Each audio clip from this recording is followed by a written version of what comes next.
నిజామాబాద్ లో కల్వకుంట్ల కవిత మీడియాతో మాట్లాడుతున్నారు. ఇప్పుడు లైవ్ చూద్దాం. 18,000 ఎకరాలు ఉంటే అక్కడ అమర్చింత మార్కెట్కి తీసుకపోతే అక్కడ కూడా గదే 1600 నుంచి 1900 ఇస్తున్నారు. వరంగల్ అయితే పాపం 3.5 లక్షల ఎకరాల మక్సాయి చేసి ఎవరు జవాబుదారీగా ఉంటారా రైతుల కోసం? 20 రోజుల నుంచి మార్కెట్ సెంటర్లు ఎందుకోసం ఓపెన్ చేస్తలేరు? ప్రభుత్వం దళారీ వ్యవస్థను ఎందుకు మరి దగ్గరుండి ప్రోత్సహిస్తుంది? ఇవన్నీ ఆలోచించాల్సిన అంశాలు కాదా?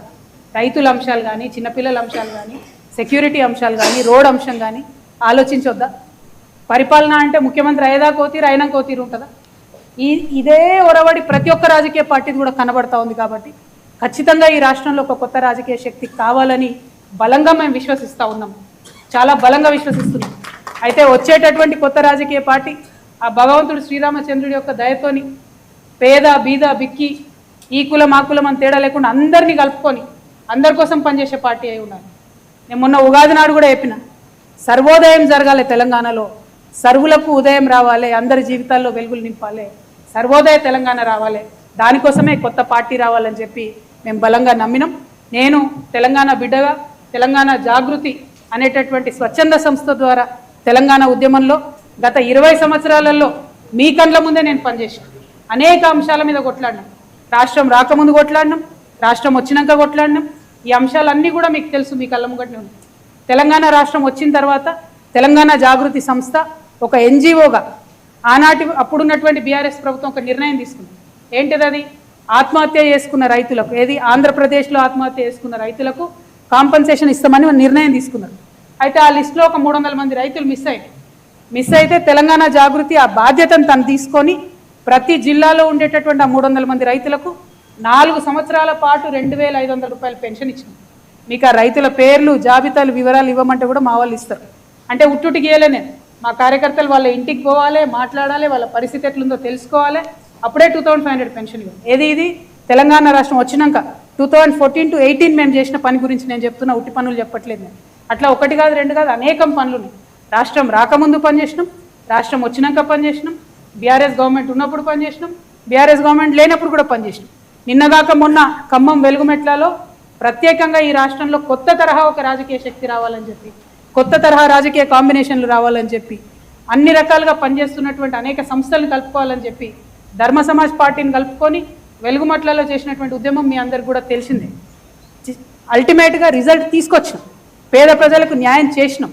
అంటే మీకు ఎందుకు ఈ మాట చెప్తా ఉన్నా అంటే, ఒక శక్తి కలిగినటువంటి సంస్థ, నిజంగా మనసులో ప్రజలకు మంచి జరగాలని కోరుకునేటటువంటి వ్యక్తులు, అటువంటి శక్తులు ఈ రాష్ట్రానికి అవసరం.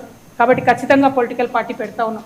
ఈరోజు శ్రీరామనవమి మంచి రోజు కాబట్టి మీ అందరికీ ఈ మాట చెప్పాలని చెప్పి, అది కూడా నిజామాబాద్ గడ్డ నుంచే మా సొంత ఊరు నుండే చెప్పాలని మిమ్మల్ని అందరికీ కూడా రిక్వెస్ట్ చేయడం జరిగింది. ఏప్రిల్ 25వ తారీఖు నాడు ఉదయం 10 గంటలకు ముహూర్తం ఉన్నది. కాకపోతే పొద్దున్నే 10కే ఉంది ముహూర్తం కాబట్టి మా కార్యకర్తలతో చేసుకుంటా ఉన్నాం.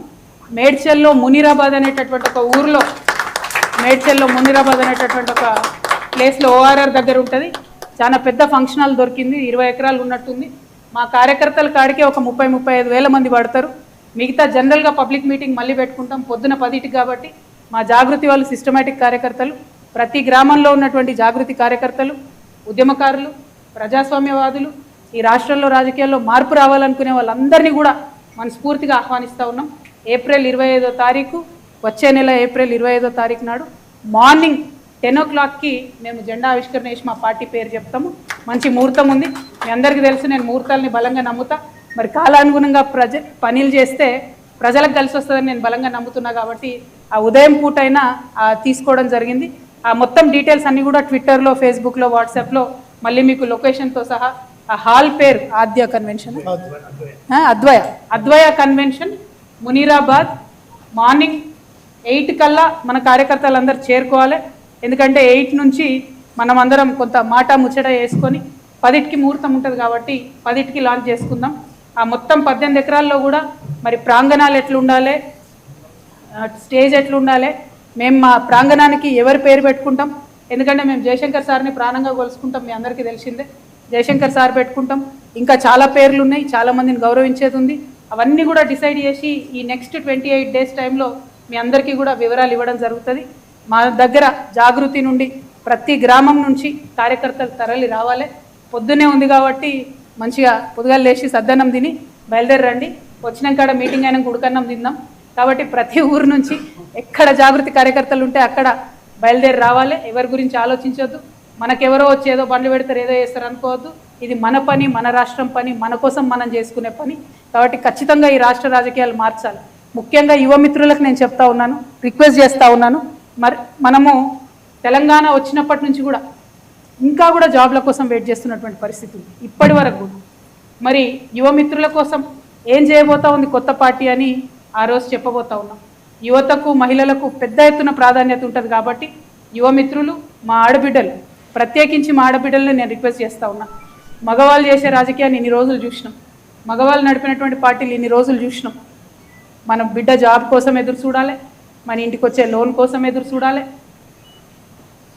పంటకు వచ్చేటటువంటి బోనస్ కోసం ఎదురు చూడాలి. టైంకు మాత్రం ఏదేవరు ఇచ్చినట్టుగా కనబడతలేదు. కాబట్టి ఆడబిడ్డల జీవితంలో మార్పు తీసుకురావడానికి ఈ రాష్ట్రంలో ఒక ఆడబిడ్డగా మీ అందరి ఆశీర్వాదం కోరుతూ నేను ఒక పార్టీని పెట్టబోతా ఉన్నా. మా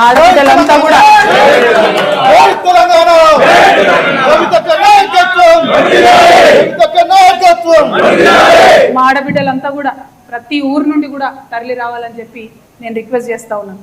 ఎందుకంటే జాగృతి నుండి ఎన్ని కార్యక్రమాలు చేసినామో ఆడబిడ్డలకి మీ అందరి దృష్టిలో ఉన్నది. మళ్ళీ కూడా గుర్తు చేసుకుందాం అన్నాడు. నిజమైనటువంటి మార్పు ఎట్లా తీసుకొస్తామో ఖచ్చితంగా ఈ రాష్ట్ర రాజకీయాల్లో చూపించాలి. అదేవిధంగా మా బీసీ బిడ్డలకు మీకు తెలుసు ఎంత కొట్లాడుతున్నామో మనం బీసీ బిల్లు సాధించుకోవడానికి. కాబట్టి బీసీ బిల్లు సాధించుకోవాలంటే స్వచ్ఛమైనటువంటి శక్తులు, నీతి ఉన్నటువంటి శక్తులు, జాగృతి లాంటి శక్తులతోనే సాధ్యమవుతుంది. కాబట్టి ప్రతి ఊరు నుండి బీసీ బిడ్డలు ఆ మీటింగ్కి తరలి రావాలని కోరుతా ఉన్నాను. అట్లానే మా దళిత బిడ్డలు అనేక కార్యక్రమాలు చేసినాం. ఎక్కడ ఆకృత్యాలు జరిగితే అక్కడ వచ్చి మీ వెంట నిలబడ్డాం. రాజ్యాంగంలో మనకున్నటువంటి హక్కుల్ని పరిరక్షించుకొని ఆత్మగౌరవంతో కూడినటువంటి అభివృద్ధి రావాలని మీకోసం పాటుపడుతూ అసెంబ్లీలో అంబేద్కర్ గారి విగ్రహాన్ని పెట్టాలని కొట్లాడినటువంటి ఏకైక సంస్థ జాగృతి. మరి ఆ సంస్థ ఇవాళ పార్టీగా మారబోతా ఉంది. కాబట్టి ప్రతి గ్రామం నుంచి దళిత బిడ్డలు తరలి రావాలని కోరుతా ఉన్నాను. ఎస్సీ ఎస్టీ బిడ్డలు ఎవరైతే ఉన్నారో, ప్రధానంగా మా లంబాడ బిడ్డలు మీకు తెలుసు, మొన్న మనం హాతీరామ్ మఠంని కాపాడడంతో మొదలు పెట్టుకుంటే అనేక కార్యక్రమాలు చేసుకున్నాం. మరి మా లంబాడ బిడ్డలు ప్రతి తండా నుంచి తరలి రావాలని కోరుతా ఉన్నాం. మా ఆదివాసీ బిడ్డలు ఉన్నారు. ఎరకల నాంచారమ్మని ఎవరు గుర్తు చేయలేదు. కొమరం భీం విగ్రహాన్ని పెట్టాలని ఉద్యమ కాలంలో పోతే అరెస్ట్ అయినటువంటి వ్యక్తిగా ఇవాళ నేను మిమ్మల్ని కోరుతా ఉన్నాను. సమ్మక్క సారలమ్మల రాజ్యం తీసుకురావాలని ఆరాటపడేటటువంటి వ్యక్తిగా మిమ్మల్ని కోరుతా ఉన్నాను. ప్రతి గూడెం నుంచి, ప్రతి తండా నుంచి, ప్రతి చెంచుపెంట నుంచి ఆ రోజు మీటింగ్కి తరలి రావాల్సిందిగా అందరినీ కోరుతా ఉన్నాను. ముఖ్యంగా మా మైనారిటీ सोदरल अब सबसे मैं गुजारिश कर रही हूँ, तेलंगाना के आने से पहले जब जिद्दोजहद चल रहा था तेलंगाना का, उस समय हमने बहुत वादे सुने कि तेलंगाना आते ही हमारी ज़िंदगी पूरी बदल जाएगी, तेलंगाना आते ही ये हो जाएगा, वो हो जाएगा, फलक उतर के नीचे आ जाएगा, ऐसे बहुत सारे बातें हमें बताए गए। लेकिन 12 साल हुआ तेलंगाना आने के बाद, कुछ भी नहीं हुआ। इसीलिए हमारे माइनॉरिटी भाइयों से मैं रिक्वेस्ट करती हूँ, खासकर हमारे माइनॉरिटी बहनों से मैं रिक्वेस्ट करती हूँ, अब बड़े तादाद में इस मीटिंग में आइए। एक नई पार्टी जो तेलंगाना में बनने वाली है, वो माइनॉरिटी की, माइनॉरिटी मुस्लिम की आवाज़ बन के गूंजने वाली ये पार्टी है। आप ज़रूर ये जलसे में शामिल हुई, हमारी हिम्मत अफजाई कीजिए और जो हमें माइनॉरिटीज़ के लिए करना चाहिए उस पर भी हमें बताइए।